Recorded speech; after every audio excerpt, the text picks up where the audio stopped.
మధ్యాహ్నం మామూలు భోజనంలో ఎప్పుడు కూడా ఆయనకి బెండకాయ కంపల్సరీ ఉండాలి. ప్రతిరోజు ఉండాలి. తర్వాత చిప్స్ ఉండాలి, హాట్ చిప్స్ ఉండాలి. రైస్ ఏమో మన రైస్ కాదు, దంపుడు బియ్యం. దంపుడు బియ్యం ఉంటాయి, అంటే దాన్ని ఏమంటారు, పొట్టు అదే తౌడు తీయకోకుండా పాత రోజులు దంపుడు బియ్యం. తర్వాత రసం, ఒక అరటిపండు, ఏదన్నా మొత్తానికి 4 ఉండాలి. అవి కూడా ఏంటంటే అంత అదొకటి. రైస్ మటుకు చాలా మెత్తగా ఉండాలి, మనం తినలేం, అది మెత్తగా అయిపోద్ది. ఓకే, అంటే అన్నం చీడిపోయినట్టు ఉంటుంది కదా, మెత్త ముద్దలాగా అయిపోద్ది కదా, అట్లా ఆయనకి అలా ఇష్టం అంతే. అది తింది.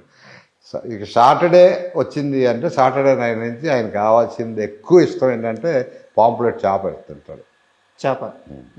అదంటే ఆయన బాగా ఇష్టం. అది నేను అవుట్డోర్లో కూడా వండి పెట్టేవాడిని ఆయన. ఎప్పుడన్నా కేరళ కానీ అట్లా వెళ్ళినప్పుడు, అరే నాకు అంటే మా తెలుగులో చందువ చేప అంటారు, ఇట్లా పాంప్లెట్ చేప ఎట్లా ఉంటుంది, అది అవి వండి పెట్టేవాడిని. అవి అంటే చాలా ఇష్టం.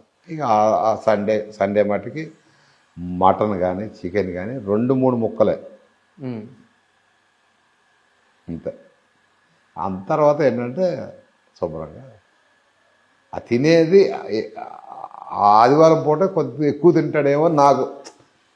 ఓకే, అంటే డైలీ జిమ్ చేస్తారు? డైలీ జిమ్ చేస్తాడు. పొద్దున్న ఒక రాగి గ్లాస్ ఇంత ఉంటుంది, రాగి గ్లాసు. ఆ గ్లాసు దాంట్లో ఏంటంటే నిమ్మకాయ, ఉసిరికాయ, క్యారెట్, బీట్రూట్, తర్వాత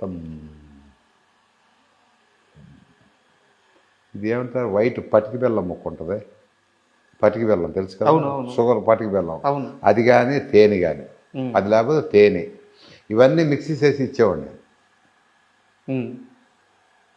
ఒక గ్లాసు రాగానే, షూటింగ్ రాగానే ఫస్ట్ ఒక గ్లాస్ ఇచ్చేవాడు. ఆయన పరగడుపున తాగేవాడు.